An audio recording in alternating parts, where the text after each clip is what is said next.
Bentornati a un nuovissimo aggiornamento con le previsioni meteo, carissimi spettatori. Domina ancora l'alta pressione e il caldo africano, ancora un'anomalia termica oltre 8 gradi sopra la media, un inizio di settembre davvero molto inaspettato, con instabilità relegata solo sull'Europa occidentale e quella orientale, con l'azione ancora di 2 minimi depressionari. Intanto inizia anche l'autunno meteorologico dal 1 di settembre al 30 di novembre, anomalia veramente molto particolare, un settembre che al momento non si dimostra per niente tipicamente autunnale dal punto di vista climatico, ma ci sono delle buone prospettive da parte dei centri modellistici che vi andremo a spiegare nel corso di questo video. Intanto notiamo l'anomalia termica oltre i 32 gradi su gran parte dell'Italia, con picchi anche di 34-35 gradi soprattutto sulle regioni meridionali, e temporali sparsi che agiscono invece sull'Europa occidentale. Andranno a interessare però anche nel corso dei prossimi giorni alcune regioni dell'Italia. Per quanto riguarda la giornata di lunedì, vediamo già delle prime precipitazioni sul Piemonte occidentale, azioneranno dei rovesci temporali fin dalla mattinata che poi si estenderanno anche sulla Liguria e sulla Emilia occidentale. Possibilità di temporali nel pomeriggio soprattutto sulle pedemontane, sulle prealpi lombardo-venete e anche sull'Appennino. Per la giornata di martedì si prevede invece una instabilità più relegata sul basso Tirreno e instabilità temporalesca sulle zone interne montuose, qualche temporale non escluso sul Molise e sui rilievi sardi. Per quanto riguarda la giornata di mercoledì, avremo invece una instabilità maggiore sulle regioni appenniniche di Abruzzo, Molise, ma anche sulla Campania, con locali rovesci anche sulle Alpi e sulle Dolomiti. Notiamo infatti l'evoluzione prevista dai centri modellistici. Notiamo il caldo africano protagonista per quanto riguarda la giornata di lunedì, continuerà a dominare la scena, locali temporali come abbiamo visto prima per quanto riguarda l'Appennino, sulla Liguria, sulla Emilia occidentale nelle ore pomeridiane e sul Piemonte occidentale fin dal mattino, con temporali in estensione poi anche sul resto della catena alpina e prealpina. Sconfinamenti entro sera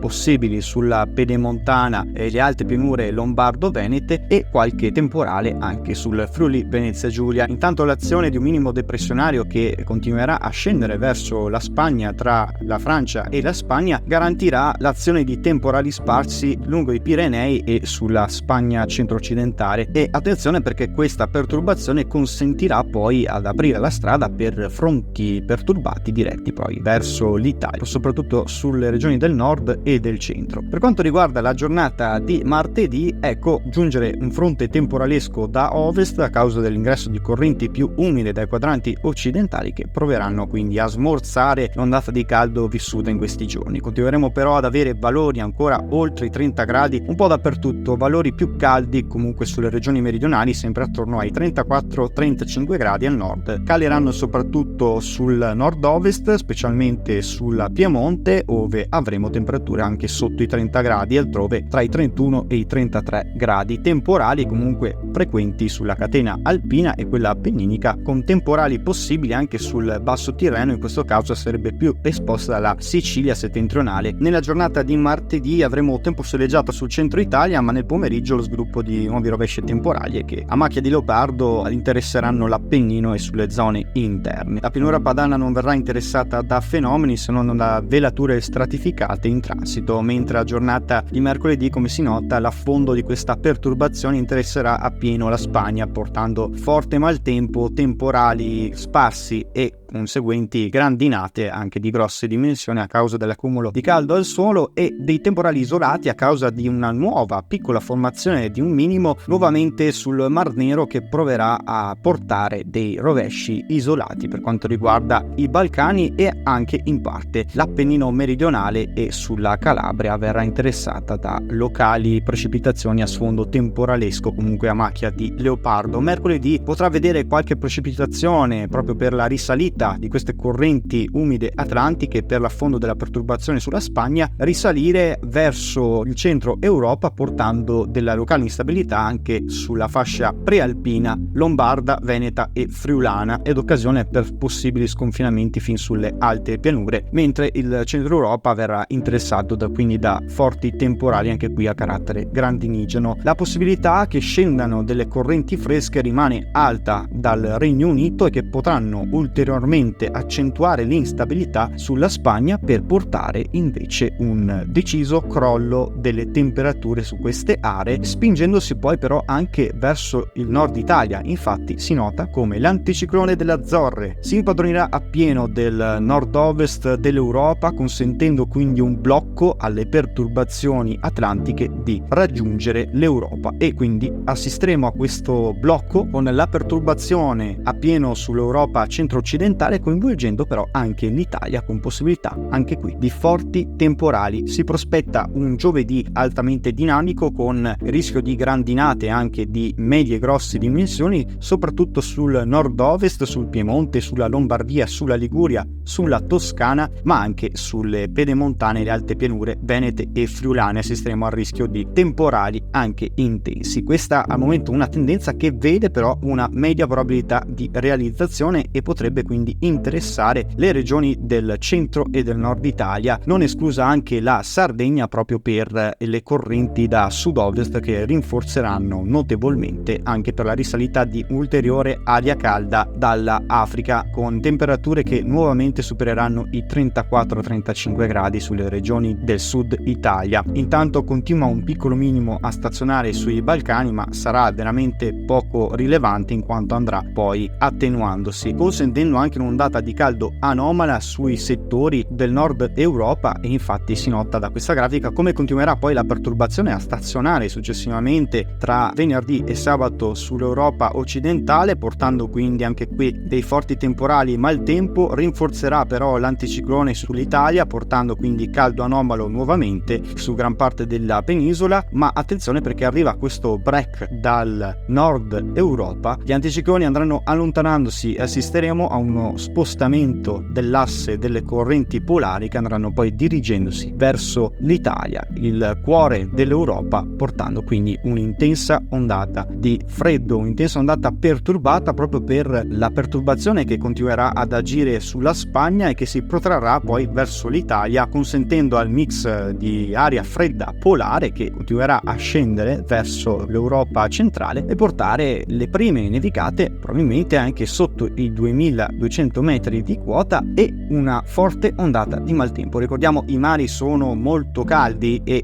l'influenza anche sotto questo aspetto consente anche alle forti precipitazioni di cadere in modo violento anche per quanto riguarda l'accumulo di temperatura al suolo, e questo consentirà quindi un potenziale rischio per fenomeni violenti alluvionali. Vedremo se questa tendenza verrà confermata. È ovviamente una tendenza da parte dei centri modelistici emessa da pochi giorni e dovrà essere ufficializzata ovviamente nel corso dei giorni a venire. Vi faremo sapere, perché questo si tratterebbe di una vera e propria rinfrescata per mettere fine al caldo estivo che ci sta accompagnando fin da questo inizio del mese di settembre. Vi daremo maggiori informazioni, continuate a seguirci.